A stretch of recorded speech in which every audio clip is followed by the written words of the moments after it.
continuación, vamos a proceder a invitar al Fray William Vázquez Alarcón para que nos dé una vez más toda esa sapiencia, esa sabiduría acerca de lo que es el Evangelio de Mateo, para que nosotros continuemos con esta reflexión, y así como les decía, ¿no? Para que podamos inculcar también todas esas enseñanzas hacia nuestros estudiantes, y por qué no, también plasmarlo en nuestras propias vidas, ¿sí? Entonces, Fray Williams.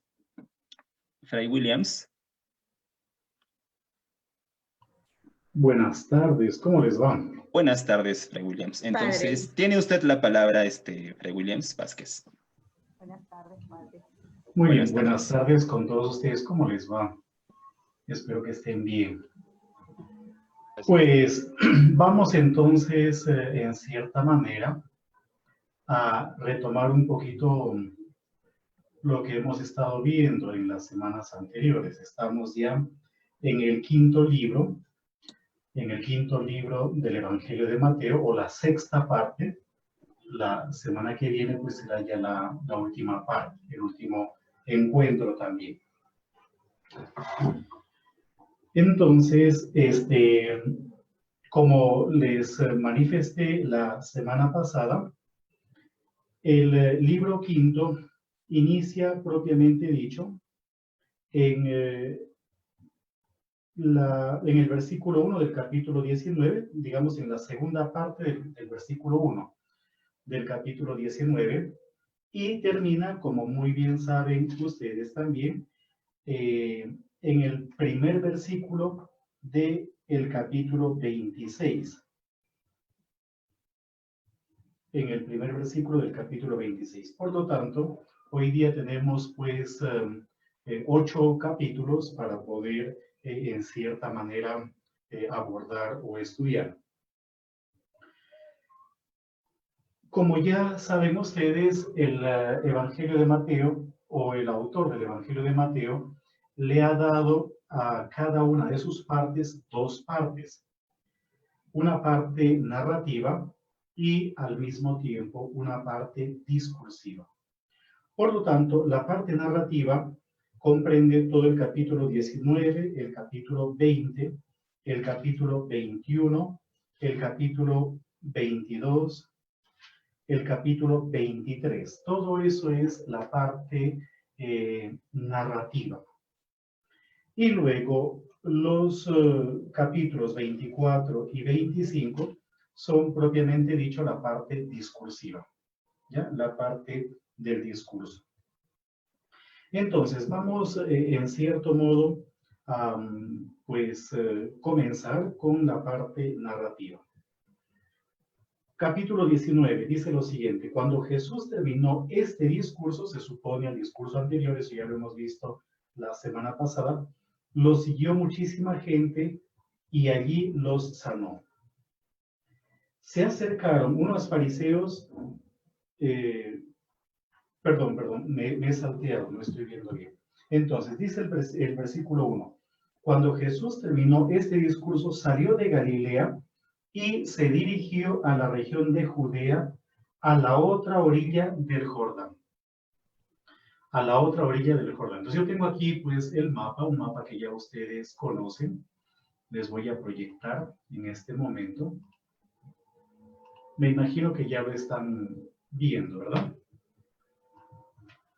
Este es el mapa, pueden buscarlo ustedes en internet, el mapa de la Palestina en tiempos de Jesús. Y fíjense cómo la Galilea es la región que se encuentra al norte. En el centro está la Samaria y en la parte inferior está la Judea. Por lo tanto, Jesús ya abandona la parte norte, la parte de la Galilea, y se va hacia el sur, hacia la Judea. Pero aquí hay un dato que genera un montón de confusión, un montón de problemas. ¿Por qué motivo? Porque dice, salió de Galilea y se dirigió a la región de Judea, a la otra orilla del Jordán. ¿Cuál puede ser la otra orilla del Jordán? Entonces, ustedes leen cualquier comentario, les va a decir a ustedes que ese es un texto difícil de interpretar. No sabemos en realidad cuál es la otra orilla del Jordán. Normalmente venían por acá, por este lado, aunque también había un camino por el otro lado, lo que se conoce como el camino regio o la vía real. Había otro camino que iba a orilla del mar Mediterráneo que se conoce como la vía Maris. La vía Maris. Habían dos grandes caminos y entre uno y otro una red de caminos también. Entonces no sabemos exactamente qué cosa es o cuál es el territorio que él empleó para poder ir hacia la Judea. Es probable que el autor intencionalmente esté haciendo eso para dejar de lado a Samaria. Si ustedes leyeran en el Evangelio de Lucas, el capítulo 9, ahí les va a decir que los samaritanos no recibieron a Jesús porque él se iba a Judea. E igualmente en el capítulo 4 del Evangelio de Juan, en el capítulo 4, en el relato de la samaritana, todo ese relato de la samaritana pues se produce en Samaria, porque Jesús está dejando la Judea para irse a Galilea. En el Evangelio de Juan el viaje es a la inversa. Pero aquí tenemos a un Jesús que abandona la Galilea y se va hacia la Judea. Eso significa que de ahora en adelante todo lo que el evangelista o el autor del Evangelio de Mateo nos presente sucede, acontece, se realiza en territorio judío. Ya estamos o ya vamos a estar en territorio judío. Y luego dice, lo siguió muchísima gente y allí los amó. Se acercaron unos fariseos para ponerlo a prueba y le preguntaron, ¿puede uno separarse de su mujer por cualquier motivo?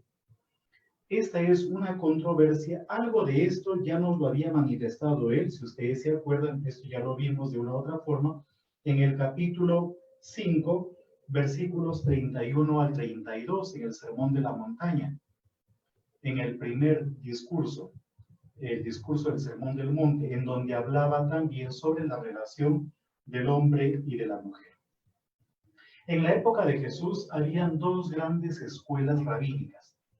Una de esas escuelas era la de Hillel y la otra era la de Shammai, Hillel y Shammai. La escuela de Hillel era una escuela muy rigorista, mientras que la escuela de Shammai era mucho más aria. La de Hillel, por ejemplo, decía que un hombre podía despedir a su mujer por cualquier motivo.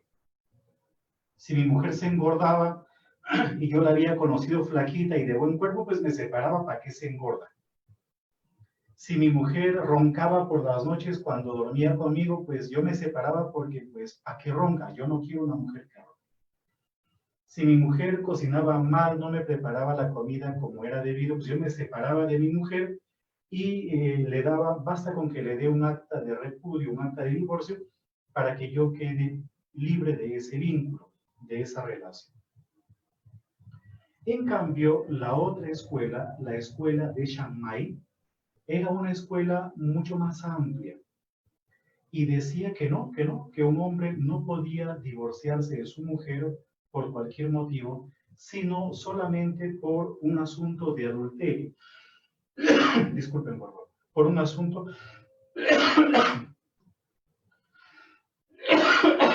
perdón. Por ejemplo, mi mujer también se hubiese divorciado conmigo si tosía yo en los momentos que no debía. Y esto que les acabo de mencionar no aparece en el Evangelio de Mateo, pero sí aparece en el de Marcos. Si ustedes leen el paralelo en el Evangelio de Marcos, en el capítulo 10, ahí hay un dato interesantísimo que nos permite comprender o entender la mentalidad de los lugares en donde fueron compuestos estos textos. Porque en el Evangelio de Mateo solamente el hombre puede repudiar a la pareja, a la mujer. En cambio, si leen el texto del Evangelio de Marcos, también la mujer puede repudiar al varón. Por lo tanto, podríamos decir que el Evangelio de Marcos fue compuesto en un ambiente en donde la mujer tenía probablemente algunas facultades más de las que tenía dentro del círculo en el que se compuso el Evangelio de Mateo. Pero es aquí, entonces, en donde el autor coloca una enseñanza que se basa en Génesis 1:27. ¿No han oído que el Creador desde el principio los hizo hombre y mujer? Y que dijo, por eso dejará el hombre a su padre y a su madre, y se unirá a su mujer, y los dos serán uno solo. Está juntando frases tanto de Génesis 1 como de Génesis 2. Pero ¿en qué sentido se hacen uno? Una interpretación es en el acto sexual, cuando los dos pues íntimamente están unidos. Pero la interpretación rabínica va más bien en la línea de que ese uno, se hacen uno, ese uno tiene que ver más bien con el hijo, con la descendencia. El hijo es prácticamente el fruto del papá y de la mamá. Es un producto, disculpen por la palabra producto, pero es que no tengo otra en este momento, es un producto que surge de estos dos por separado. Pero sea lo que fuere, el hombre y la mujer, los dos son uno solo. La humanidad está conformada por los dos, no solo por varones o no solo por mujeres. Algo de esto ya les comenté cuando estábamos hablando justamente del capítulo 5, lo que se dice concretamente en 5 del 31 al 32 del Evangelio de Mateo. Esto ya lo hemos visto en realidad. Es decir, el hombre y la mujer son complementarios. De modo que el hombre sin la mujer está incompleto y la mujer sin el varón está incompleto también. Incluso nosotros como religiosos tenemos que buscar de una u otra manera la completez. ¿En qué sentido? En el sentido de que no puede existir una vida religiosa al margen del otro género. Es decir, el ser humano no puede vivir al margen del otro género. Entonces, unos religiosos o unos sacerdotes que dejan de lado a las mujeres, y aquí hablo básicamente de una vida religiosa, por ejemplo, homosexual, tanto masculina como femenina, en el fondo no tendría sentido, no tendría cabida. Y el varón y la mujer son los que se dan a sí mismo equilibrio. Porque un varón y una mujer no son iguales, son diferentes en realidad. Como cuando uno mira, por ejemplo, las manos, ¿no? Nosotros tenemos, si se fijan ustedes, tenemos pues dos manos, pero los dedos son totalmente diferentes, no son iguales. Son totalmente diferentes y opuestos y equilibrados. Los dos se equilibran. Lo mismo las piernas no son iguales y podríamos seguir haciendo pues todo un análisis de nuestro cuerpo y nos daríamos cuenta de que no hay dos partes iguales. Los dientes no son iguales también. Los dientes, si se fijan bien, los de la derecha y los de la izquierda, los de arriba y los de abajo son diferentes, totalmente diferentes. En el fondo no tenemos dos dientes iguales. No hay. No existen dos dientes iguales. Solo por poner un ejemplo. Entonces, la primera enseñanza que saca el autor está en relación, por ejemplo, con esa enseñanza que es una enseñanza inscrita por la misma naturaleza, que no se puede cambiar. Y aquí podríamos hablar largo y tendido sobre cuestiones del género, ¿ya? Porque las cuestiones del género están planteando cosas que van en contra de lo que la misma naturaleza ha propuesto. Simplemente por capricho o por lo que sea, pero eso lo dejamos para otro momento. Y luego dice en el versículo 6, de manera que ya no son dos, sino uno solo. Uno solo en cuanto a que el hombre y la mujer deben estar en constante complemento. Pero también el tema de la unidad, como les he comentado, se ve en el hijo, en la descendencia. Esa es la manera como los judíos interpretan ese texto. Y luego le preguntan a él, ¿verdad? Entonces, ¿por qué Moisés dijo que si uno se separa pues, de su mujer, le dé un acta de divorcio? Y ahí viene la respuesta de Jesús. Perdón, voy a traer un poquito de agua.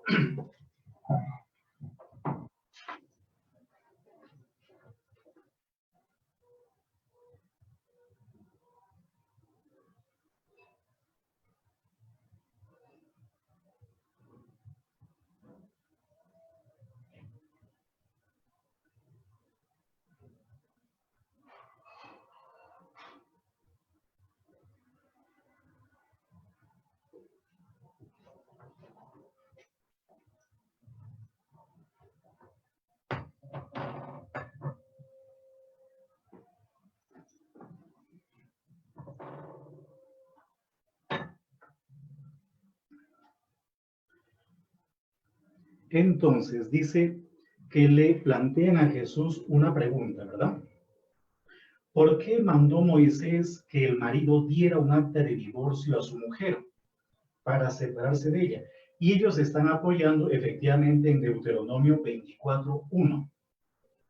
¿Ya? Y viene la respuesta de Jesús. Moisés les permitió separarse de sus mujeres por la incapacidad de ustedes para atender los planes de Dios. Es decir, mientras que los interlocutores de Jesús están apoyándose en normas, en leyes, en tradiciones totalmente humanas, lo que hace Jesús es ir a la fuente o al origen.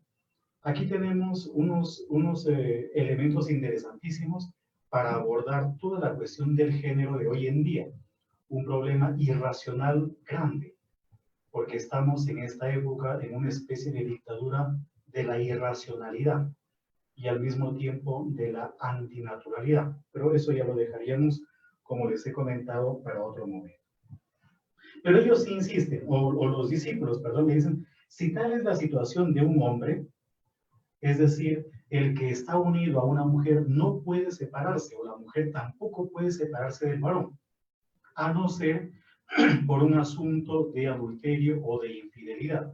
Por ejemplo, hay una diferencia entre la Iglesia Ortodoxa y la Iglesia Católica, en el sentido de que en la Iglesia Ortodoxa sí está permitido el divorcio en caso de adulterio. En la Iglesia Católica no está permitido bajo ninguna modalidad.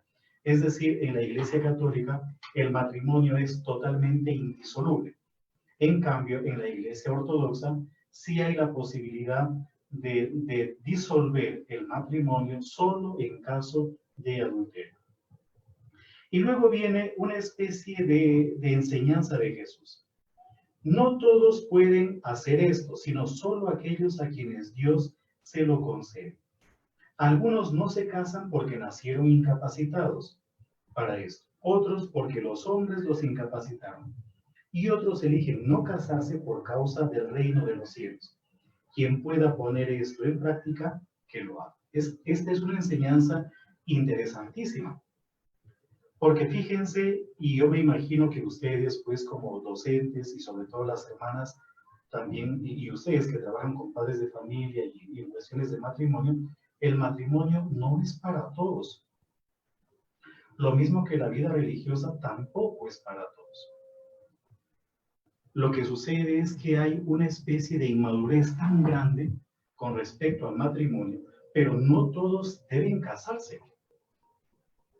Solamente deben casarse aquellos que son maduros para hacerlo. El Código de Derecho Canónico en este sentido es muy claro y pone una lista de los impedimentos para contraer matrimonio. Y no es una lista tan chiquita. Es decir, el matrimonio no es para todos. Así de simple. Y el que se casa debe ser consciente de a qué se está comprometiendo. El que toma conciencia de lo que es en sí el matrimonio no podrá más adelante pedir que se le anulen los matrimonios. Porque, entre otras cosas, como les he comentado, dentro de la Iglesia Católica no hay disolución de matrimonio. No se anula ningún matrimonio. Lo que sí hay dentro de la Iglesia Católica es declaración de nulidad, que es muy diferente. Si quieren, esto lo podríamos discutir después, dialogar después. Entonces, en la Iglesia Católica no hay anulación de matrimonios, pero sí hay declaración de nulidad, que es muy, muy diferente. Y luego, hay algunos, pues, que nacen incapacitados para casarse. Hay otros, dice, que son incapacitados por los hombres. Por ejemplo, hoy en día probablemente no haya esa costumbre, pero en la antigüedad estaba también la práctica de castrar a las personas, sobre todo a los que cuidaban los harenes. Les castraban, literalmente los castraban. ¿Ya? Era un oficio, tenían muchas prerrogativas, muchos beneficios, pero literalmente los castraban. Pero hay otros que se dan cuenta de que su vida puede tener un destino distinto, que no desean contraer matrimonio por cuestiones del reino de los cielos, Entonces, pues deciden simplemente no tener familia, no contraer matrimonio. Luego viene la bendición de los niños, pero hay una máxima allí.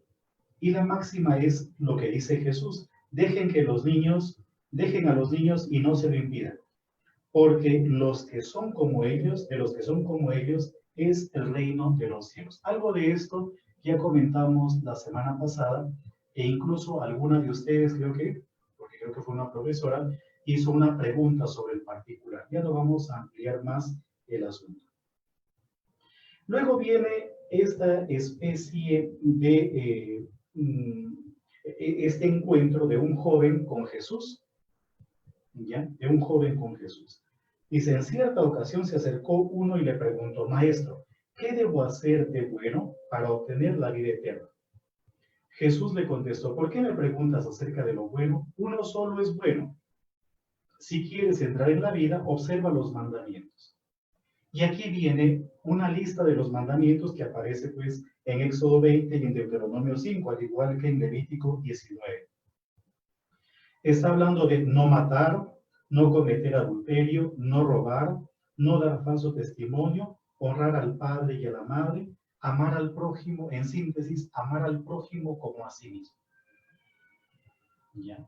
Amar al prójimo como a sí mismo. O sea, cumple los mandamientos. En pocas palabras, Jesús no está proponiendo una doctrina totalmente novedosa, sino que el punto de partida del reino que él plantea es la ley que ellos conocen, y una ley que viene ya desde tiempos inmemoriales, ¿verdad? Que es atribuida justamente a Moisés. Y el joven le dijo: todo eso ya lo he cumplido. Es decir, ¿por qué cumple uno los mandamientos? Uno cumple los mandamientos para ser alabado por los demás, como parece que ese es el caso del muchacho. Uno cumple los mandamientos para estar tranquilo con la conciencia o por algo más. Y es aquí en donde Jesús le dice: pues una cosa te falta, anda, vende todo lo que tienes, ¿verdad? Si quieres ser perfecto, ve a vender todo lo que tienes y dáselo a los pobres. Así tendrás un tesoro en los cielos. Luego ven y sigue. Al oír esto, el joven se fue muy triste porque poseía muchos bienes. Y aquí viene esa enseñanza de es más fácil que un camello pase por el ojo de una aguja a que un rico entre en el reino de los cielos.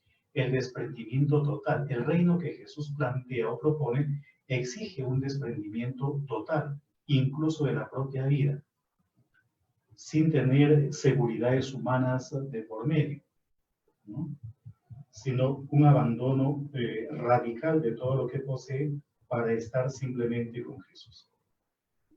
Y es aquí en donde viene una especie de irracionalidad, aunque no tanto irracionalidad, sino aquí como que se desenmascara Pedro, porque le dice en el versículo 27, lo hemos dejado todo y te hemos seguido. ¿Qué nos espera? ¿Qué nos toca? Entonces, fíjense cómo poco a poco se desvelan las intenciones de los que han seguido a Jesús. No ha sido un seguimiento libre o un seguimiento desinteresado. No, no. Ellos están esperando algo, como más adelantito lo volveremos a ver. Y Jesús les dice lo siguiente en el versículo 38. Los que me han seguido cuando todo se haga nuevo y el Hijo del Hombre se siente en su trono de gloria, se sentarán también en 12 tronos para juzgar a las 12 tribus de Israel. Es decir, el reino de Dios no es un reino humano, sino es un reino más bien que tiene una trascendencia de carácter incluso escatológico, como ya lo veremos más adelante, al final prácticamente de este libro. Luego vienen unas parábolas. Tenemos los trabajadores de la viña, ¿ya? Los trabajadores de la viña. Esto ya lo hemos tocado en cierta manera la semana pasada, no sé si recuerdan ustedes. Pero esta parábola tiene que ver con un hombre que salió por la mañana a buscar trabajadores para su viña, después salió a media mañana luego a mediodía, luego a media tarde, y al final de la jornada, pues decidió pagarles lo que debía, lo que se les debía pagar. Y llamó a los que había convocado al final de la jornada y les dio un denario. Los que habían estado desde la mañana pensaban que iban a recibir más, pero al final también recibieron un denario. Y por ese motivo se quejaron ante el dueño de la viña. Nosotros hemos aguantado todo el peso de la jornada, hemos aguantado todo y nos das lo mismo que a los otros. Y Jesús, o mejor dicho, el dueño de la viña, dice, pues yo quiero darles a todos un denario, ¿cuál es el problema? Aquí hay varias enseñanzas en realidad. Por un lado está lo referente o lo relacionado con el tema de la justicia, ya con el tema de la justicia. Es decir, estas personas que fueron contratadas a media mañana, a mediodía o por la tarde, no eran personas que no querían trabajar. Eran personas que no habían sido trabajadas, que no habían sido contratadas. Tal cual. Y por lo tanto tienen derecho también a la subsistencia. Por este pasaje, medio que nosotros terminamos intuyendo de que probablemente un denario era el salario de un día de trabajo. Como hoy en día podríamos hablar, por ejemplo, de 30 soles, ¿verdad? 25 soles o 30 soles diario. Más o menos ese debe ser el salario mínimo. 30 soles diario, un promedio de 900 soles al mes, poquito menos, poquito más tal vez, pero ese debe ser como el salario mínimo. Es decir, estaríamos hablando como de 30 soles. Entonces, es un texto que habla de la dignidad de las personas. Todos tienen derecho a un salario justo. Todos tienen derecho a trabajar también. Hay un texto en la carta de Santiago, no me acuerdo bien cuál es el capítulo ni el versículo, creo que es el capítulo 4, 3 o 4 me parece, en donde se habla en contra de los ricos y les dice Santiago a los ricos, pero no se refiere a todos los ricos, ojo. La carta de Santiago es una carta muy, muy dura con los ricos, pero no con todos los ricos, sino con los ricos que han amasado fortuna a costa de explotar a los demás, los que no pagan lo que deberían pagar. Y ahí hay una frase hermosísima en la carta de Santiago que dice que el salario de los que cegaron los campos clama al cielo. Está jugando, el autor de la carta de Santiago, está jugando obviamente con Caín y Abel. El no pagarle el salario que se merece al trabajador es prácticamente la actitud de Caín contra Abel. Es matar al prójimo. Es una frase hermosísima, hermosísima en realidad. Y contra ese tipo de ricos está el autor de la carta de Santiago. Yo tengo una escena, la escena de una película aquí para mostrarles, solo que no sé si escucharán. Es probable que ya la hayan visto. Es una escena de la película Diarios de Motocicleta del Che Guevara con su compañero, ¿no? Que salieron desde Argentina, pasaron por Chile, Bolivia, Perú, por Ecuador, Colombia, hasta Venezuela. Y es un viaje que le permite al Che Guevara mirar un poco la realidad de nuestro continente.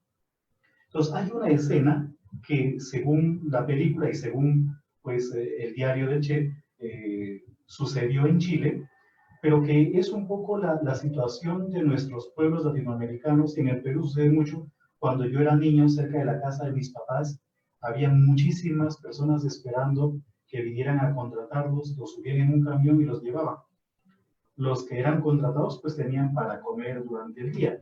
Y los que no eran contratados, pues aguantaban ellos y la familia hambre. Entonces, ojalá que se escuche.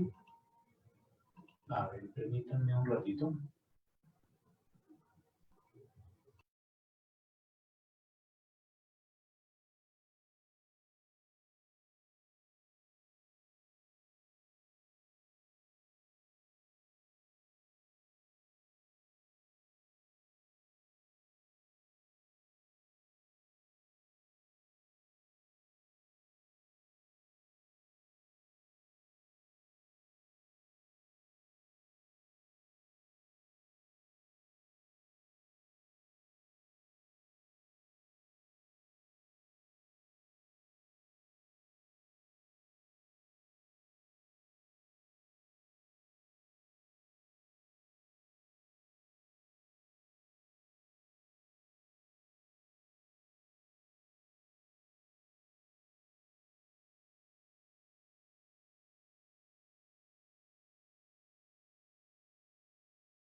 Bien, entonces, a ver, vamos a ver.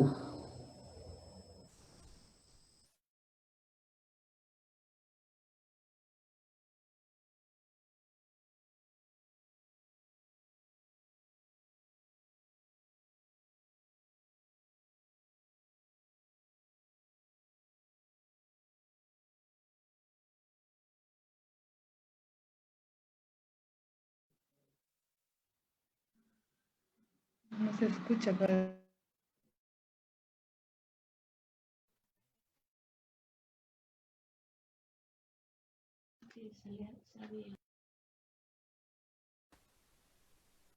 No se escucha, padre.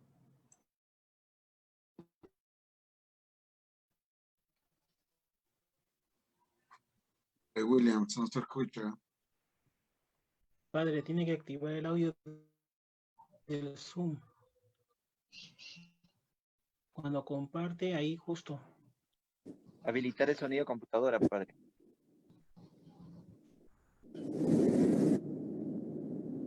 Padre, cuando comparta el video, tiene que seleccionar en la parte de abajo, tiene que seleccionar compartir audio. Compartir audio. Comparta nuevamente la página, pero en la parte inferior compartir audio.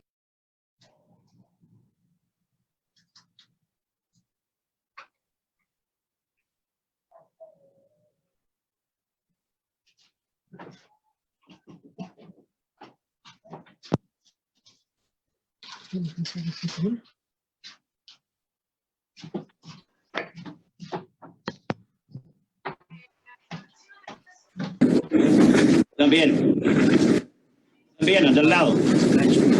Tú.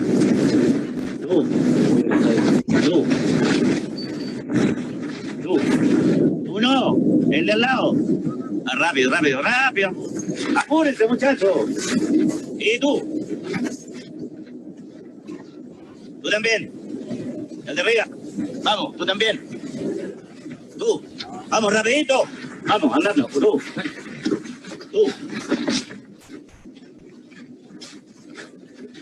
El de atrás, tú también. Ese. Tú. El de arriba, vamos. También, tú. Apúrense, muchachos, apúrense, tú. Apúrense. Arriba el camión. Los demás para la casa, afuera. Apúrate, hombre, apúrate. Rapidito, vamos. Ya, arriba. ¿Listo ese camión? Ok. Llevar el otro camión.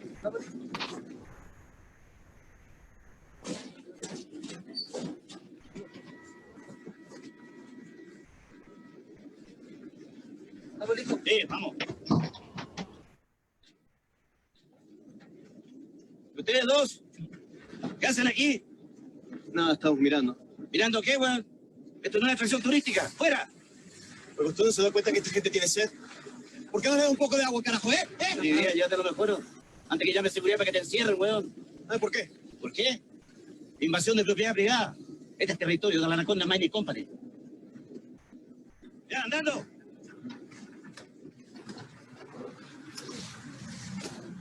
¡Hijo de puta!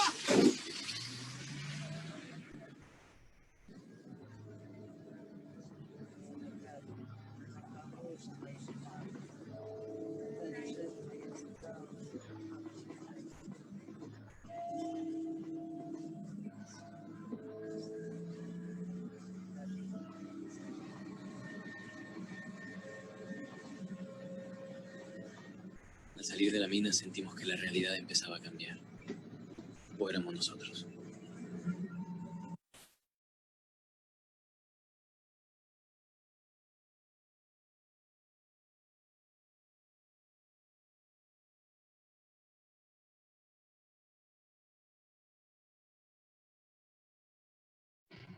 Bien, ahora creo que me escuchan, amigos.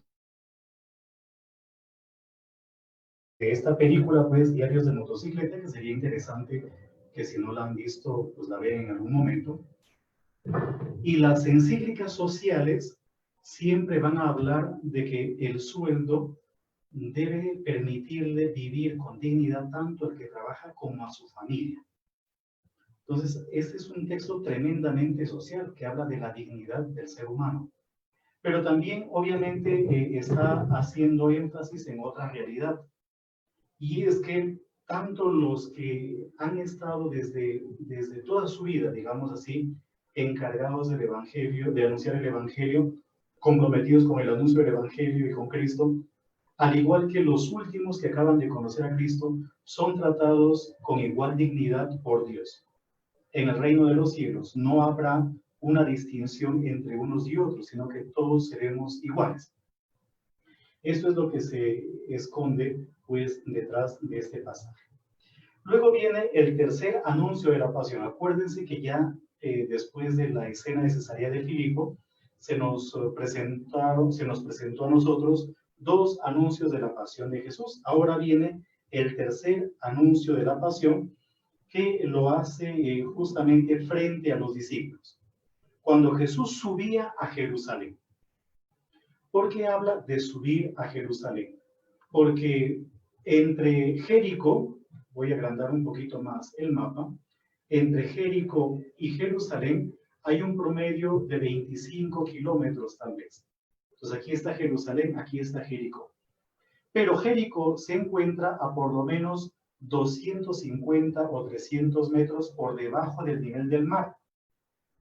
En cambio, Jerusalén se encuentra a 700 metros por encima del nivel del mar. Entonces Jesús, luego más adelantito pues veremos el texto, se encuentra medio por esta parte de acá, está por esta zona.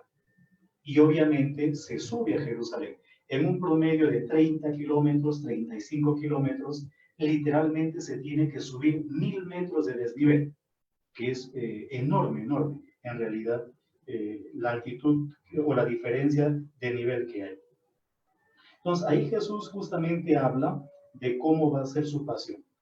Luego vienen los más importantes. Entonces, la madre de los Zebedeos, antes Pedro ya lo dijo, lo hemos dejado todo por seguirte a ti. Ahora entran en escena los hijos de Zebedeo, Santiago y Juan, la segunda pareja de hermanos en haber sido llamados. Yo recuerdo que les comenté a ustedes que les iba a decir algo cuando llegásemos a este punto. Si leyesen ustedes el texto de Marcos 10, del 35 al 45, en ese texto, en el texto de Marcos, no es la mamá, sino los mismos discípulos, son los mismos discípulos los que le piden sentarse uno a la derecha y el otro a la izquierda. Mateo lo que ha querido es ablandar un poquito ese relato, porque no quiere presentar a los apóstoles como tremendamente interesados, sino que mete en escena a la mamá, que curiosamente va a aparecer, esta señora va a aparecer a los pies de la cruz. Eso lo veremos la otra semana. Eso significa de que la mamá de los hijos de Zebedeo probablemente acompañó a Jesús desde que llamó a sus hijos. O sea, fueron detrás de Jesús tanto los hijos como la mamá, los hijos de Zebedeo como la esposa de Zebedeo. Pero es evidente que lo que está haciendo el autor de Mateo es como reelaborando el texto. En el fondo, la fuente de ese texto es Marcos. Y Mateo, como les he comentado, ha querido ablandar un poquito. Y ella lo que le pide es que se sienten uno a la derecha y el otro a la izquierda. Y Jesús les hace una pregunta sobre si son o no capaces de beber el cáliz que él va a beber. Obviamente el cáliz al que hace alusión es a sufrir el mismo destino de Jesús. De Santiago tenemos información de cómo murió en el capítulo 12, versículo 2 de Hechos de los Apóstoles, si les interesa. Ahí aparece el modo cómo murió Santiago. Pero aquí aprovecha Jesús esta coyuntura para darles una enseñanza. Los jefes de las naciones las gobiernan tiránicamente y los dirigentes las oprimen. No debe ser así entre ustedes. Y aquí viene una máxima de Jesús. El que quiera ser importante entre ustedes, que sea su servidor. Y el que quiere ser el primero, que sea su esclavo. Esto debió haber chocado tremendamente a los oyentes, porque en la época del Imperio Romano, el esclavo, los esclavos no contaban para nada. Eran casi como si no fuesen seres humanos. Y aquí lo que está diciendo es que deben ser capaces de renunciar a todos por amor al reino y por amor a los demás. Luego viene la curación de dos ciegos. Si ustedes leyesen este texto en el Evangelio de Marcos o en el Evangelio de Lucas, no son dos ciegos, sino un ciego. En el Evangelio de Marcos se encuentra en el capítulo 10, versículos del 46 al 52, en donde además se habla de ese ciego como Bartimeo, es un solo ciego. En el caso de Lucas es un solo ciego también. En el capítulo 18, versículos del 35 al 43, pero hay una diferencia entre los tres evangelios. En el Evangelio de Marcos es un ciego curado por Jesús a la salida de Jericó. Entonces ya se encuentra en Jericó. Ahí está Jericó. En el Evangelio de Mateo son dos ciegos, no uno sino dos, a la salida de Jericó también. En el Evangelio de Lucas es un solo ciego y antes de entrar en Jericó. ¿Por qué sucede eso? Porque en el Evangelio de Lucas se va a meter el relato de Zaqueo, que también tiene lugar justamente en Jericó. Pero ¿cuál es la intención del autor de colocar aquí el pasaje de los ciegos, de los dos ciegos? Porque en el fondo es toda una crítica, incluso a aquellos que tienen los ojos buenos, pero que no son capaces de ver quién es Jesús. Y por el contrario, unos ciegos que nunca han visto se dan cuenta de quién en realidad es Jesús, porque están haciendo una profesión de fe. En el versículo 30 dice lo siguiente: Señor, Hijo de David, ten compasión de nosotros. ¿Y cómo termina ese relato en el versículo 34? Ellos recuperan la vista y lo siguen. Lo siguen no tanto por interés, sino porque se dan cuenta de quién realmente es Jesús. En el capítulo 21 está la entrada triunfal de Jesús en Jerusalén, pero todo comienza en Betfagé. No aparece aquí, pero Betfagé está muy cerca de Jerusalén. Más o menos a 1 kilómetro de Jerusalén se encuentra Betfagé. Y es ahí en donde inicia lo que nosotros conocemos pues como lo de los ramos, aunque aquí no se menciona para nada ramos. Pero ¿qué cosa es lo que está proponiendo el evangelista? Lo que nos está diciendo es que Jesús es el Mesías. Pero no es un Mesías como normalmente se pensaba que era el Mesías. Un líder que venía empoderado desde el punto de vista político, desde el punto de vista militar, sino es un Mesías que va en sintonía o en la línea del mesianismo profético, que funda su reino no en la tiranía o en el poder, en el despotismo, sino más bien en el servicio. Por eso no entra a Jerusalén montando un caballo, que era normalmente el modo como entraban los reyes después de alguna victoria, o los reyes cuando eran entronizados, sino montando un borrico. El burrito es un animal que denota sencillez y es un animal, el animal doméstico por excelencia. Entonces, el reino que instaura Jesús no es un reino militar o que se basa, como lo ha dicho anteriormente, en la tiranía, en la opresión, sino en el desprendimiento de uno mismo y en el servicio. Luego, en el mismo capítulo 21, pero ya a partir del versículo 12, tenemos básicamente la purificación del templo. Jesús entra en el templo y critica al mismo tiempo la situación mercantil en la que se ha convertido lo religioso. La religión no puede tener un carácter meramente mercantil, como hoy en día se percibe por medio de las sectas u otro tipo de grupos. Luego viene otra escena, la escena de la higuera seca. Hay una diferencia con el Evangelio de Marcos. El Evangelio de Marcos es más creíble. Yo no sé si ustedes conocen la planta del higo. En la casa de mis papás, pues ahí en Chiclayo, hay 2 plantitas de higo. Y antes también en una parroquia donde estaba yo en Trujillo había una planta de higo, porque después la cortaron. Y es interesante la planta del higo. Se entiende mucho más el relato desde el Evangelio de Marcos.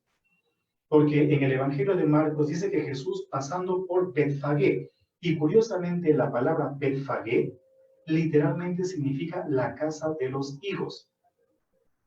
Dice que Jesús tuvo hambre y vio una planta de higuera, esto es según Marcos, no según Mateo. Vio una planta de higuera que estaba cubierta de hojas. Jesús se acerca a la planta y no encontró fruto. Y hay un versículo que es clave ahí, en el Evangelio de Marcos. El versículo dice, no era tiempo de higos.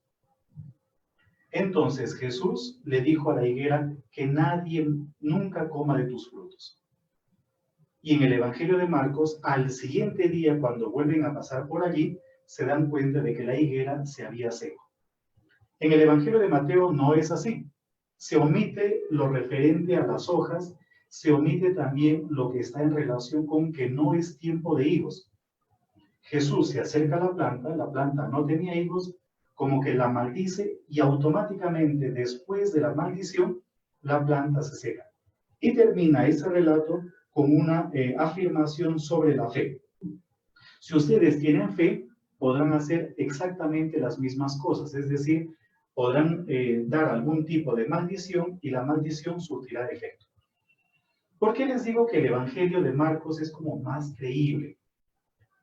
Porque resulta que la planta de la higuera, cuando no es tiempo de higos, está seca, no tiene hojas. Las hojas aparecen solamente cuando es tiempo de higos. Por ejemplo, pues las plantas que yo he visto, en Chiclayo al menos, tienen hojas en diciembre, enero, y por febrero están dando sus frutos. Ya a finales de enero ya hay frutos, pero en febrero dan sus frutos normalmente, porque es una fruta de verano, una fruta de calor. Y cuando no es tiempo de higos, obviamente la planta pues está pelada, ¿no? Está palito, solo para. Entonces es interesante porque el texto dice, el texto de Marcos, quiero decir, el texto dice que no era tiempo de higos. Entonces la pregunta es, ¿por qué esa planta tenía hojas si no era época de higos? Es toda una crítica a un cristianismo en apariencia, como más adelante en Mateo también se va a mencionar. ¿Ya? A un cristianismo solamente de apariencia, solamente de pantalla, para utilizar una palabra populachera del Perú. El cristianismo no tiene que ser solo de apariencia. El que da fruto tiene que dar fruto, indistintamente de si lo ven o no lo ven. Ahora, luego va a venir 5 controversias, una serie de 5 controversias. La primera controversia es la que se encuentra a partir del versículo 23 del capítulo 21 que estamos viendo, sobre la autoridad de Jesús puesta en duda. Jesús entró en el templo y mientras enseñaba, se le acercaron los jefes de los sacerdotes y los ancianos del pueblo y le dijeron, ¿con qué autoridad haces estas cosas? Y Jesús no da una respuesta directa, sino que les plantea más bien una pregunta que está en relación con Juan. ¿La actitud de Juan era correcta o no era correcta? ¿El bautismo de Juan era correcto o no era correcto?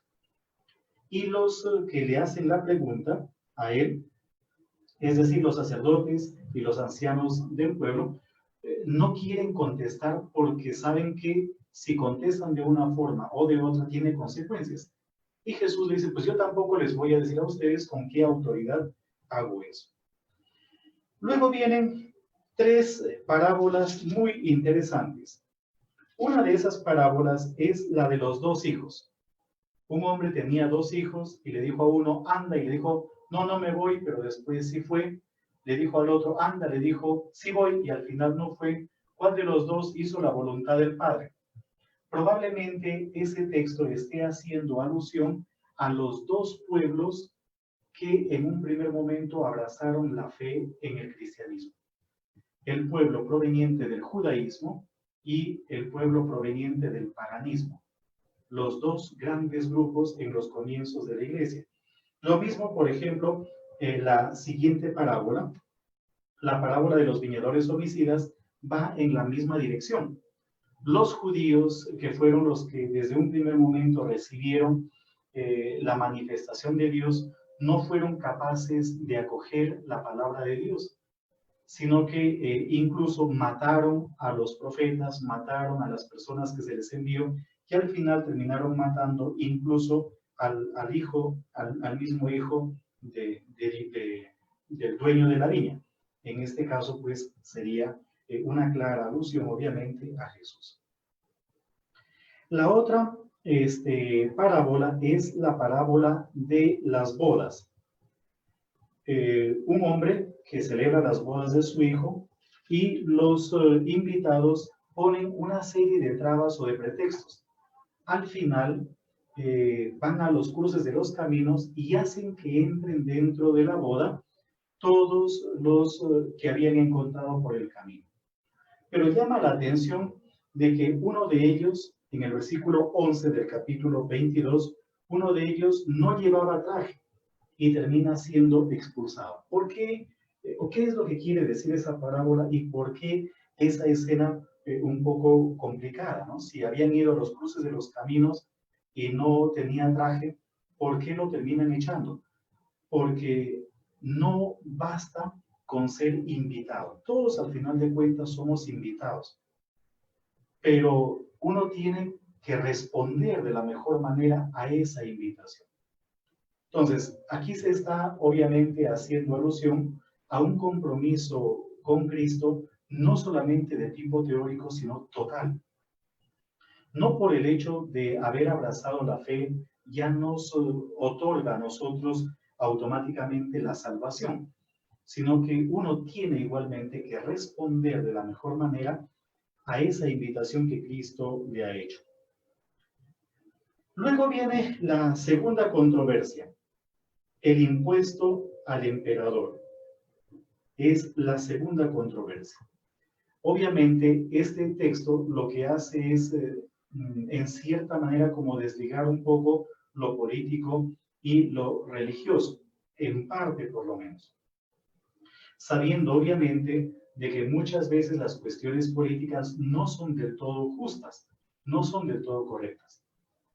Pero él está moviéndose, o los que le plantean la pregunta se están moviendo en torno a los herodianos, a los partidarios del rey Herodes Antipas, hijo de Herodes el Grande, y al mismo tiempo de los celotas. Habían como dos facciones en ese momento.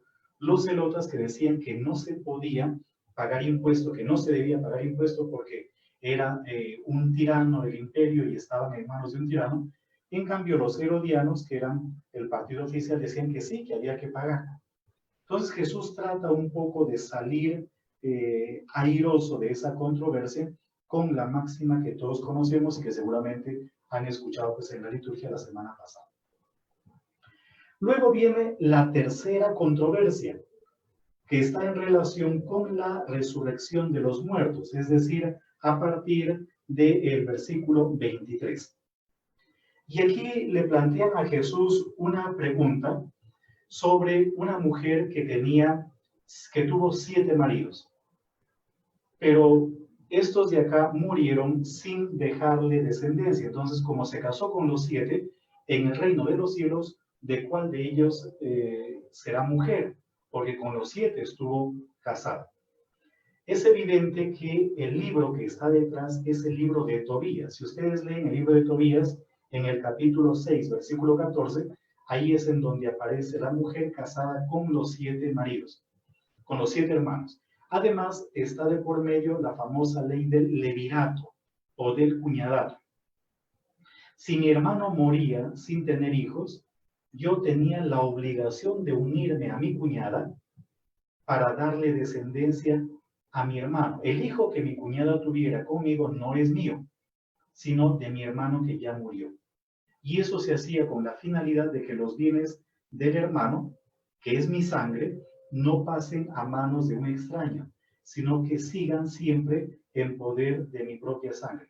Por eso el adulterio es visto como uno de los peores pecados, como uno de los pecados más grandes, porque el adulterio, entre otras cosas, es introducir hijos bastardos dentro del matrimonio y al mismo tiempo robarle al marido. Dicho sea de paso, la única persona que comete adulterio dentro del judaísmo es la mujer. El hombre no comete adulterio, sino solamente la mujer. No hay hombres adúlteros. Las únicas personas adúlteras son las mujeres, no los hombres. Pero ahí aprovecha esa especie de tradición judía y al mismo tiempo pues lo que leemos en el libro de Tobías para hablar sobre lo relacionado con la resurrección. Luego tenemos la cuarta controversia, a partir del versículo 34, sobre el mandamiento más importante. Y lo único que hace Jesús es básicamente poner a la misma ley, porque coloca dos textos del Antiguo Testamento, Deuteronomio 6:5, que dice, amarás al Señor tu Dios con todo corazón, con toda tu alma, y Levítico 18:19, que dice, amarás a tu prójimo como a ti mismo. La síntesis de la ley ya lo había dado la misma ley. Y es que los judíos en la época de Jesús, los rabinos, habían distinguido 613 mandamientos. Como huesos hay en el cuerpo humano. Para ellos, el cuerpo humano tenía 613 huesos. De estos 613 mandamientos, 248 eran positivos y 365 eran negativos o, negativos, básicamente negativos. Por lo tanto, era muy complicado de mantener toda esa legislación. Lo que hace Jesús, como los rabinos de la época de Jesús pretendían también, es sintetizar toda esa cantidad enorme de preceptos básicamente en el amor. Amor a Dios, amor al otro y amor a uno mismo. La ley se desprende de este único mandamiento que al final está en sintonía con el amor. Luego viene la quinta controversia, el Mesías, hijo de David. Y es que estaban pensando en la época de Jesús de quién iba a ser el Mesías. Y pensaban de que el Mesías tenía que ser un hijo de David, un descendiente de David. Pero Jesús en esta controversia no solamente les dice de que él es descendiente de David por un lado, sino es mucho más que eso. Él en el fondo es descendiente de Dios. ¿Ya? Descendiente de Dios. Luego de esas controversias viene una especie de denuncias de la hipocresía de parte de los que le están poniendo trampas a Jesús.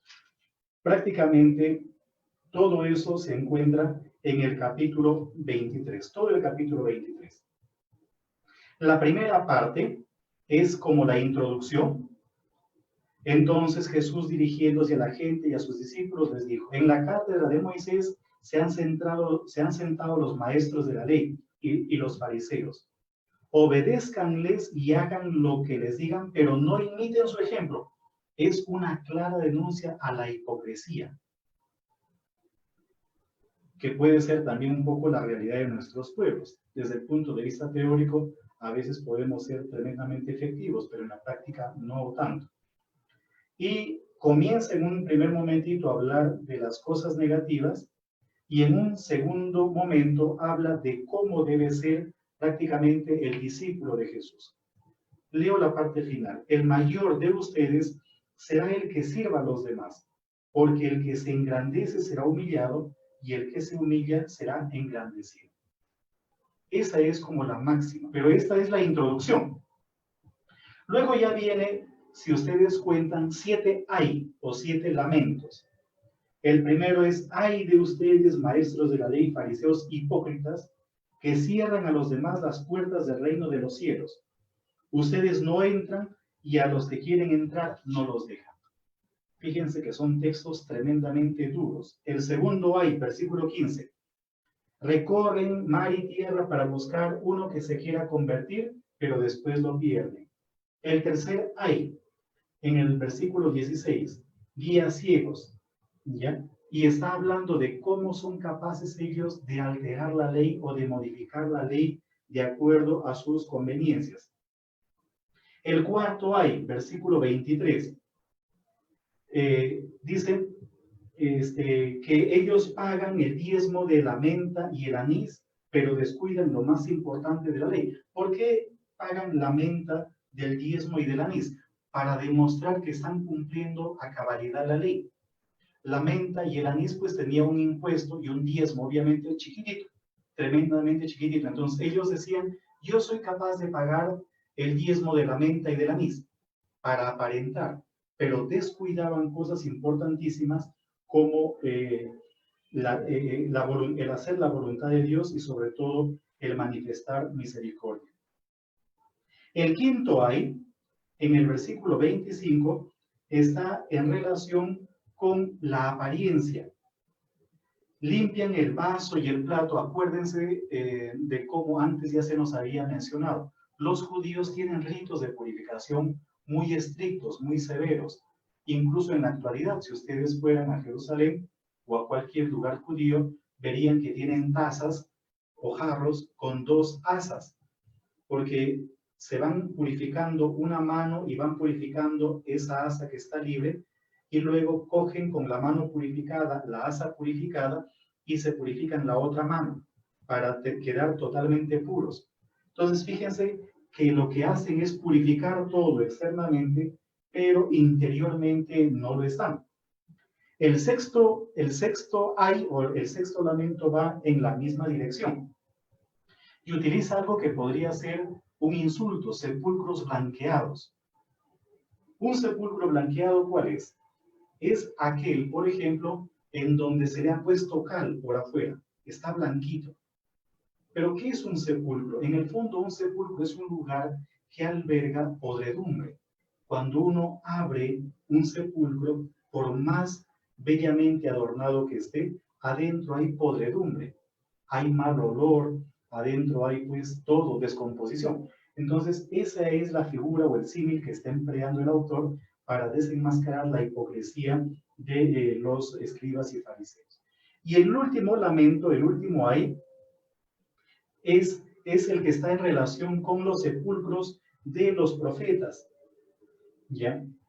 Con el sepulcro de los profetas, es decir, hacen monumentos a las personas, a los grandes héroes, a los profetas, a los personajes importantes, y dicen cómo hubiésemos vivido en esa época, qué sé yo, pero eso es pura hipocresía. Todo eso es un acto meramente hipócrita. Más adelante va a volver nuevamente a hablar de esto.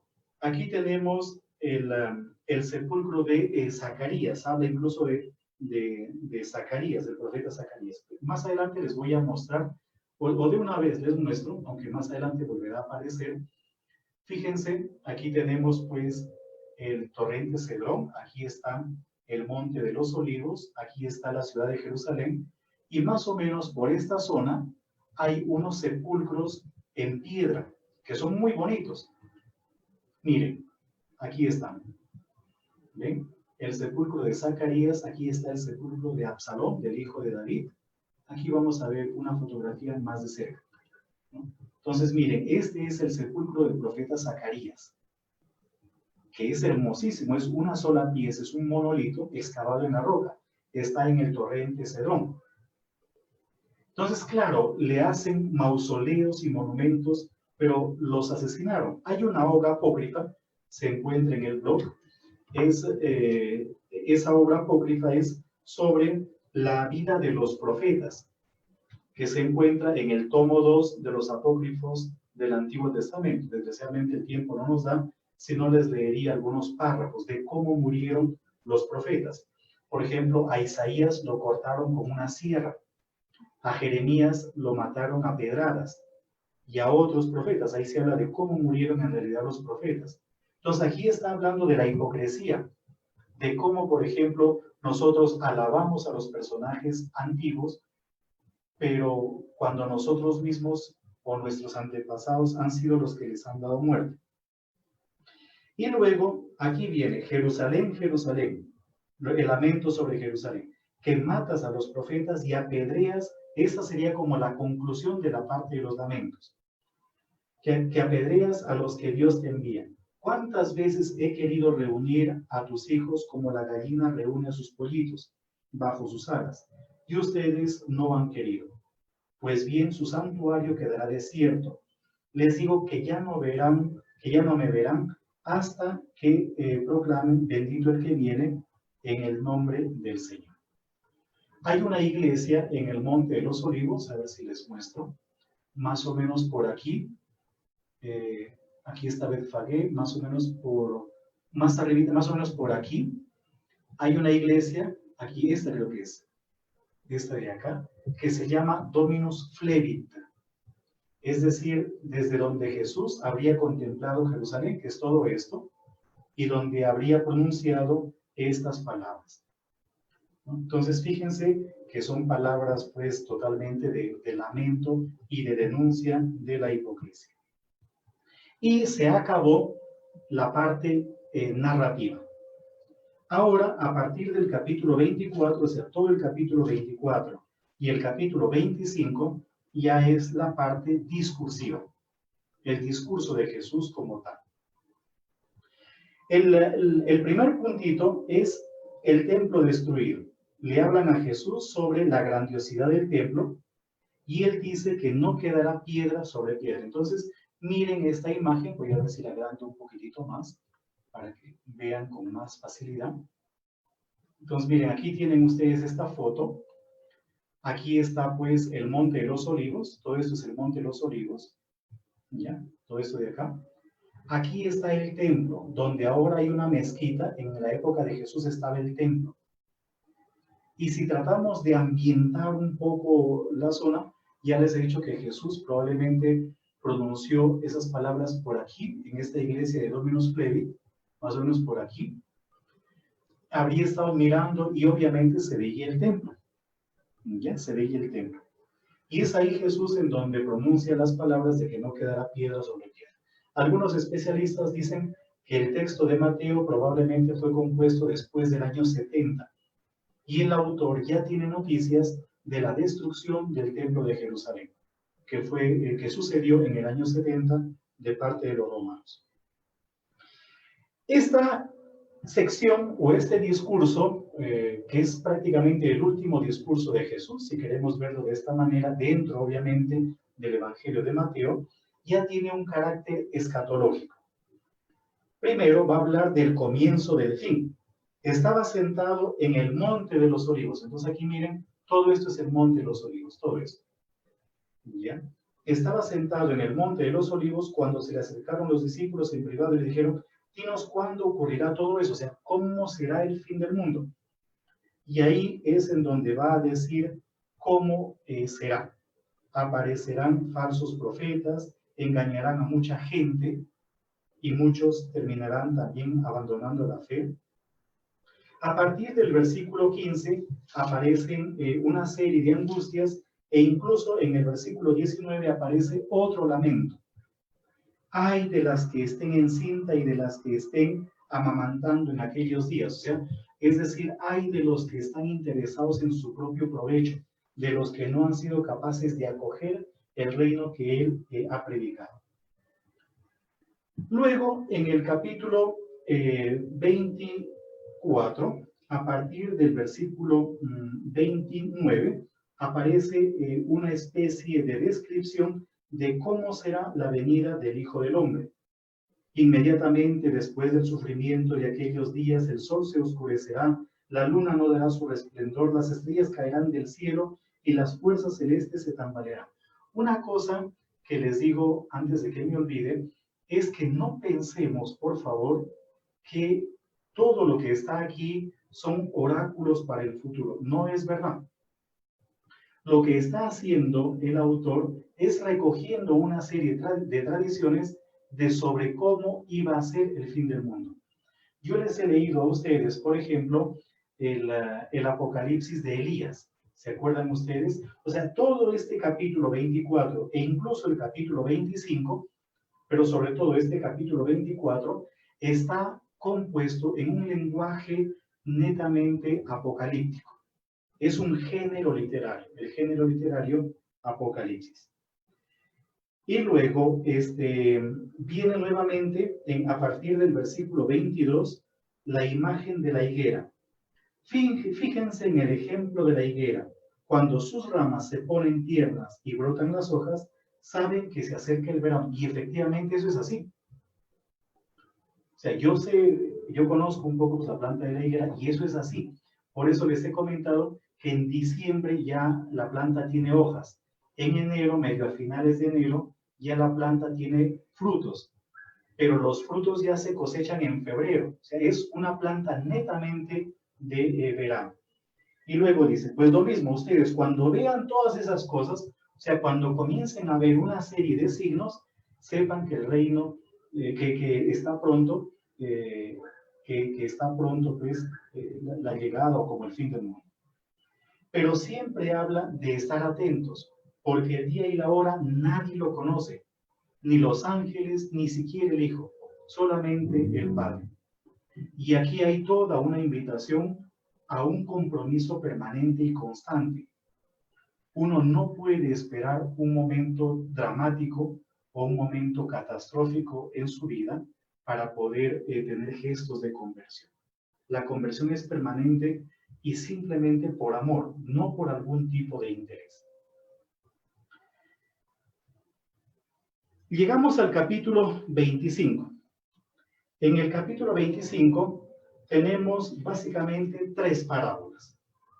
La primera parábola es de las 10 vírgenes, 5 necias y 5 prudentes. Luego, a partir del versículo 14, tenemos la parábola de los talentos. Y finalmente, a partir del versículo 31, tenemos la parábola relacionada con el juicio definitivo. La primera parábola, la de las vírgenes previsoras y de las descuidadas, nos muestra de cómo, por ejemplo, la salvación es personal. Uno, al final, tendrá que, frente a Dios, dar cuenta de su propia vida. No hay otra forma. Nadie me va a reemplazar a mí. Eso del reemplazo es doctrina protestante, no católica. Nadie me va a reemplazar a mí el día del juicio. Soy yo el que se tiene que enfrentar con el que nos juzgará cara a cara. Y no hay excusas para nada. Comenzando porque tampoco sabemos el momento en que eso va a suceder. La parábola de los talentos igual. Nos dice que no basta con haber recibido de manos del propietario los talentos, sino qué hemos hecho con esos talentos. Es toda una invitación a trabajar lo más que podamos en nosotros mismos. Y finalmente, la parábola del juicio final, que está tomada de la vida pastoril. Cuando venga el Hijo del Hombre en su gloria, con todos sus ángeles, se sentará en su trono glorioso. Todas las naciones, esa expresión todas las naciones, significa toda la humanidad. Toda la humanidad tendrá que comparecer ante Dios. Y va a separar a unos a la derecha y a otros a la izquierda. Pero, ¿cuál es la medida? ¿Cuál es la norma? ¿O cuáles son las normas que se emplean al momento de realizar el juicio? Son nada más y nada menos que las obras de misericordia. Si se fijan bien, aparecen 6 de las 7 obras de misericordia corporales. Falta solamente una. La que falta es enterrar a los muertos, que la Iglesia lo ha tomado del libro de Tobías, concretamente del capítulo 1, versículo 18 para adelante. Pero con excepción de esa obra de misericordia, que es enterrar a los muertos, aparecen las demás obras de misericordia. 6. Aparece acoger al forastero, visitar al enfermo, visitar al preso, dar de comer al hambriento, dar de beber al sediento, vestir al desnudo. Aparecen 6 de las 7 obras de misericordia. Como les he comentado, solamente falta la que está en relación con enterrar a los muertos, que la Iglesia lo tomó del libro de Tobías, capítulo 1, versículo 18. En pocas palabras, el juicio final, ¿sobre qué va a girar? Va a girar sobre la capacidad que tuvimos o no tuvimos de amar a los demás. Básicamente sobre eso. Llegamos al capítulo 26. El capítulo 26, versículo 1, dice lo siguiente. Cuando Jesús terminó todos estos discursos, dijo a sus discípulos. Por lo tanto, ese versículo 1 nos indica a nosotros que ahí se acabó el libro quinto de Mateo. Muy bien, yo aquí como que me voy a detener un poquito para, si quieren ustedes, pues entablar un pequeño diálogo en torno a lo que les he comentado, que es el último libro de este Pentateuco mateano, que está en relación básicamente con la parte escatológica, con el juicio final.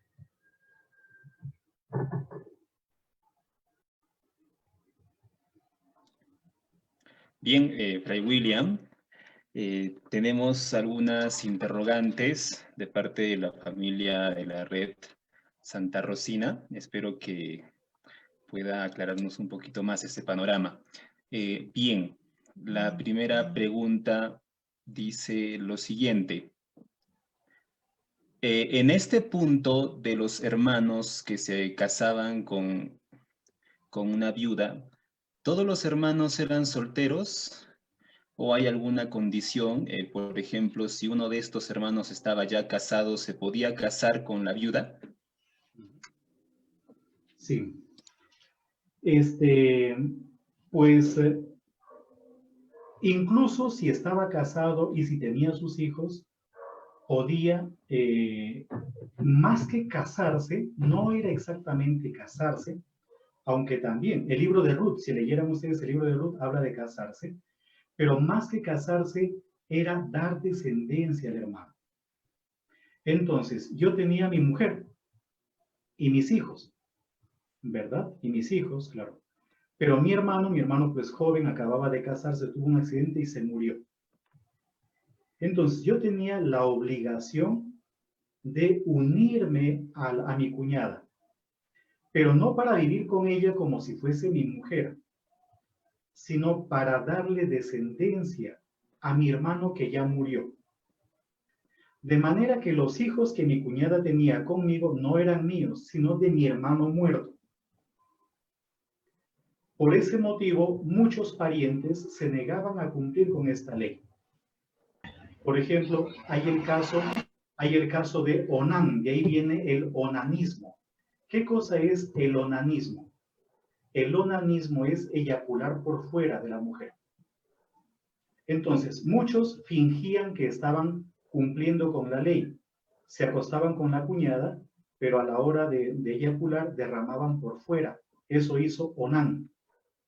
Y eso es mal visto, porque en el fondo es una actitud tremendamente egoísta. Pero ¿por qué hacían esto? ¿Por qué Onán, por ejemplo, se negaba a fecundar a su cuñada?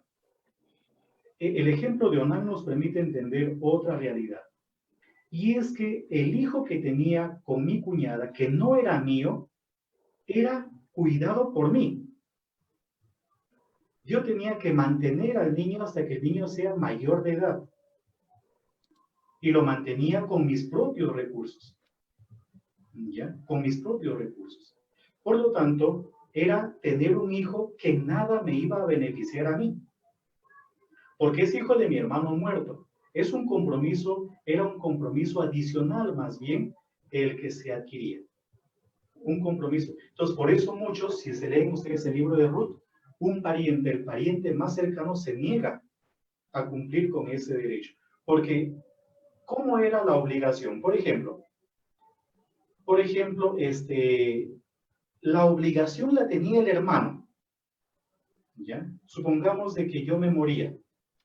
Entonces, la obligación de darme un hijo a mí, la tenía mi hermano. Pero si mi hermano se negaba o no tenía hermanos, porque también podría haber sido el caso de que yo fuera el único varón de la familia, era el pariente más cercano. Por ejemplo, un primo hermano. O por ejemplo, un hermano de mi papá, ¿verdad? Era el pariente más cercano. Y así se iba poquito a poquito ensanchando ese círculo. Pero todo esto está en función de que no se pierda la propiedad, de que no se pierdan los bienes de mi hermano. En el fondo, hay todo un interés económico también. Entonces, no es que yo me tenía que casar con mi cuñada, no. Yo tenía que fecundar a mi cuñada y el hijo no era mío, era de mi hermano muerto, para que pueda heredar los bienes que mi hermano había poseído. Por eso el adulterio es el peor de los pecados. y la única persona que comete adulterio es la mujer, no el varón. Ojo, dentro del judaísmo. No sé si aclaré la pregunta. Gracias, Fray. Tenemos otra interrogante. Por aquí nos dice lo siguiente.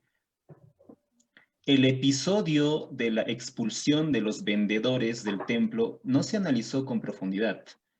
Me gustaría que nos pueda explicar cómo comprender la actitud aparentemente violenta de Jesús que rompe con la imagen que siempre nos transmite. Sí. Lo que sucede es que el templo de Jerusalén, a ver si encuentro por aquí alguna imagen, el templo de Jerusalén era un recinto muy grande y tenía un montón de patios. Vamos a ver aquí, el templo de Jerusalén en la época, a ver si encuentro un diseño lo más amplio posible.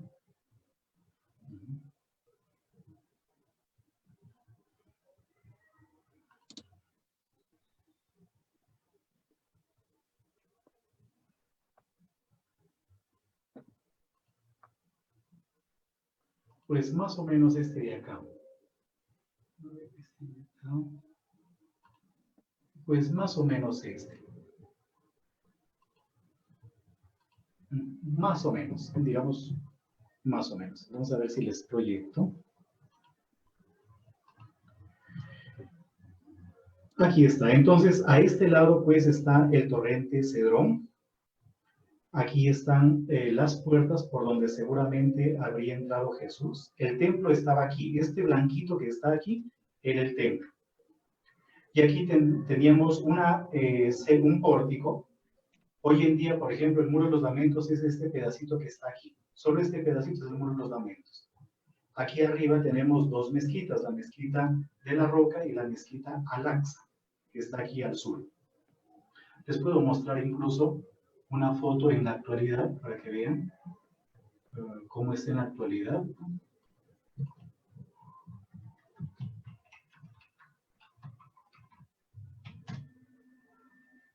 Por ejemplo, esta foto está muy bien. Esta foto de acá nos permite entender muy, muy bien. Incluso, sí, esta de acá. Qué pena que es pequeñita. Pero por lo menos nos hacemos una idea. Aquí tenemos la mezquita de la Roca. Aquí está la mezquita Al-Aqsa. Todo esto es lo que están hoy en día pues, haciendo trabajos arqueológicos. El Muro de los Lamentos es aquí un pedacito chiquito. Solo este pedacito, nada más. Pero en la época de Jesús habría sido así. Entonces, aquí está el Muro de los Lamentos. Aquí, donde está el templo hoy en día, habría estado el templo de Jerusalén en la época de Jesús. A este lado se encontrarían, pues, por este lado estaban los vendedores de animales para el sacrificio, cambistas de monedas también, todo eso. Entonces, es probable que Jesús, y esto nos comentaba un profesor en Roma, es probable que Jesús haya hecho algo que ya fue como la gota que derramó el vaso. O sea, desde el punto de vista histórico, probablemente algo hizo Jesús, pero no en el templo, sino más o menos por estas puertas, por esta zona. Porque para entrar al templo habían como varios anillos. Estaba el patio de los gentiles, el patio de las mujeres, y a esta parte solamente podían ingresar los varones judíos. Los que no eran judíos no podían ingresar. Y obviamente aquí adentro pues no había comercio. El comercio debió haber sido en la parte de afuera. Como cuando uno va, por ejemplo, a un santuario, ¿no? Yo fui a Chapi, pero cuando era novicio. Pero cuando uno va, por ejemplo, a un santuario, hay negocios en la parte de afuera, pero no dentro de la iglesia. Entonces, algo similar debió haber sido. Y probablemente Jesús, pues, habría tumbado desde el punto de vista histórico unas 2 o 3 mesas, porque ahí mismo los guardias, todo eso estaba muy controlado, lo habrían detenido. Pero la enseñanza o el mensaje es que no se puede convertir lo religioso en un negocio. Esa es la enseñanza.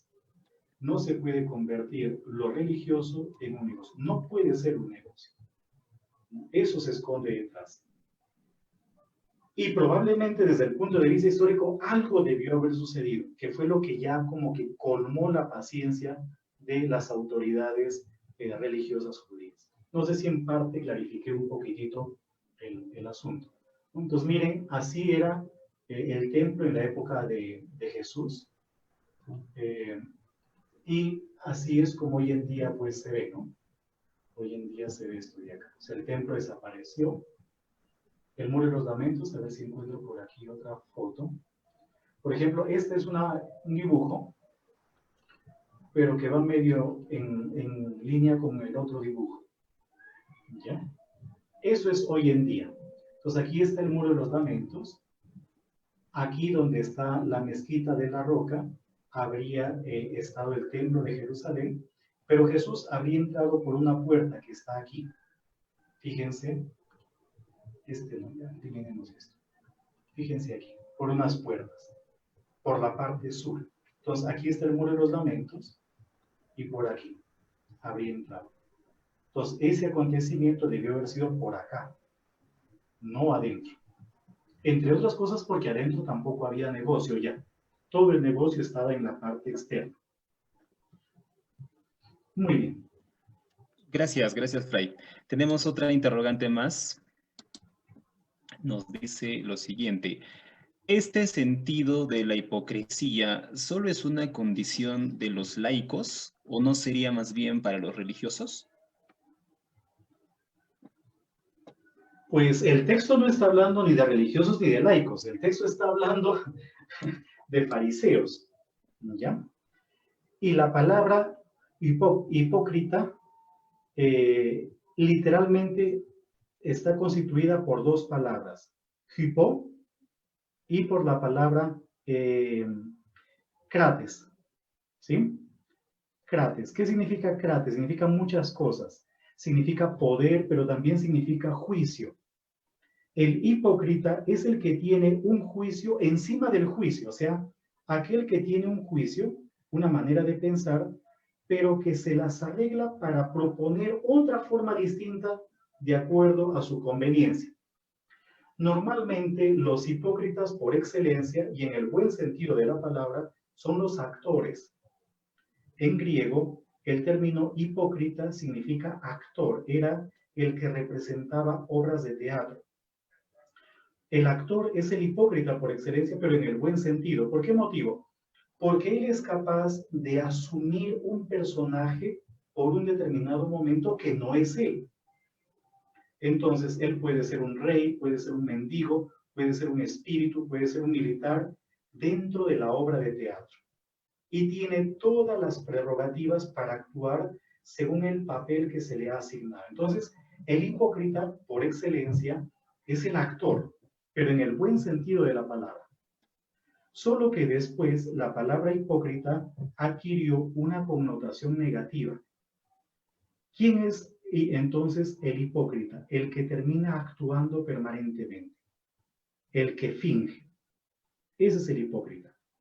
Y en ese sentido no hay, por ejemplo, una especie de delimitación. Todo aquel que finge, soltero, casado, viudo, divorciado, religioso, laico, todo aquel que finge que no se ciñe a unos juicios de valor que deben ser su norma de vida, es un hipócrita. Literalmente es eso. Ahora, si queremos verlo desde el punto de vista bíblico, desde el punto de vista de Mateo, ¿a quién se refiere? Pues se refiere a los laicos, porque no había vida religiosa. ¿Ya? Porque el judaísmo, sobre todo la rama farisea, que es a la que se está refiriendo, es una rama laical. Una rama laical. Pero no hablemos de eso. O sea, en el fondo, mejor quedémonos con lo que les dije anteriormente. El hipócrita es aquel que actúa, aquel que finge, el que se convierte en la vida cotidiana en un actor. Ese es un hipócrita. Y aquel que tiene un doble juicio o una doble moral, que se inventa una moral distinta de acuerdo a su propia conveniencia. Ese, en el fondo, es el hipócrita. Pero como les he comentado, el sentido primero de la palabra es muy bonito, es el actor, el que tiene la capacidad de representar un papel dentro del teatro. Pero cuando ya sale de los límites del teatro, ya termina volviéndose totalmente negativo. ¿Sí? Gracias, Fray. Tenemos una última interrogante que nos plantea lo siguiente. En Mateo capítulo 24, del versículo 36 al 44, ¿es donde los evangelios toman la teoría del rapto o del arrebatamiento? Mateo 24, ¿qué versículos? 36 al 44. 36 al 44. Dice lo siguiente: mas de aquel día y hora nadie sabe nada, ni los ángeles de los cielos, ni el Hijo, sino solo el Padre. Como en los días de Noé, así será la venida del Hijo del Hombre. Porque como en los días de Noé precedieron al diluvio, comían, bebían, tomaban mujer o marido, hasta el día en que entró Noé en el arca. Y no se dieron cuenta hasta que vino el diluvio y los arrastró a todos. Así será también la venida del Hijo del Hombre. Entonces, dos mujeres moliendo en el molino, una es tomada y la otra dejada. Arrebatada en el sentido de que una es elegida y la otra no. ¿Ya? Pero ¿por qué dice eso el texto? ¿En qué sentido? En el sentido de que uno no se salva porque esté al lado de los que se van a salvar. O sea, yo no me salvo por estar en compañía de los que se salvan. Hago un pequeño paréntesis. San Agustín en la regla dice lo siguiente, ¿ya? No busquen en el monasterio lo que no pudieron encontrar en el siglo, les dice a los monjes, ¿no? No busquen en el monasterio lo que no pudieron encontrar en el siglo, en el mundo. No sea que los monasterios se conviertan en salvación para los ricos y perdición para los pobres. Es una frase interesantísima. Por ejemplo, no por el hecho de estar viviendo al lado de un santo, uno ya es santo. Hace 2 semanas beatificaron a un muchacho, a un adolescente en Italia, no sé si se enteraron ustedes. Lo beatificaron. ¿Y cuántas personas han entrado en contacto con ese beato, comenzando por sus propios papás? Y la mamá, que es obviamente la que más ha estado con él. Ya por el hecho de haber estado en contacto con ese santo, con ese beato, ¿todos los demás son santos? No, definitivamente no. ¿Verdad? Entonces, la situación que nos plantea es, dos mujeres están haciendo exactamente lo mismo, pero el interior de las mujeres es diferente. ¿Por qué una es tomada o arrebatada o cogida? Porque pues es digna de ser tomada o elegida. La otra no es digna. Uno no se salva porque esté en compañía de alguien. Como cuando uno da un examen, ¿no? O como cuando uno está en el colegio. Uno siempre trata de ser amigo del más chancón o de la más chancona del salón, pero no por el hecho de estar al lado del más chancón o de la más chancona, uno ya saca buenas notas. Si uno no estudia y no se esfuerza, pues en el mismo examen termina hasta las patas. Más o menos esa es un poco la intención del texto. ¿Sí? Bien, Fray William, a nombre de la familia, toda la familia Santa Rosina, le estamos sumamente agradecidos por sus nuevos conocimientos que nos va impartiendo semana a semana en estos talleres. Y de demasía esperamos también que siempre la Virgen Santa Rosa de Lima le colme de muchas bendiciones y sobre todo de salud. Muchas gracias, Fray William. Muchas gracias a todos ustedes y si Dios lo permite, pues nos vemos la otra semana ya para el último tema, ¿no? Ya descansarán después de ese viernes un poquito más. Gracias. Muchas gracias, Gracias, un abrazo amigo. para todos y hasta Gracias, el Muchas Padre. gracias, padre. Muchas gracias. Gracias. Extrañar, padre. Muchas gracias. Gracias, Se le va a extrañar. Padre. Gracias, gracias. Padre. Gracias, Padre. Gracias, Padre. Gracias. Entonces, vengan leyendo Gracias, para la otra Padre. semana, pues, los capítulos que faltan, ¿no? Del 26 al 28, 3 capítulos, ya que serán los finales. Muy bien, un abrazo para todos, cuídense. Gracias, Padre. Para Realmente, padre. Padre. Un abrazo para ustedes.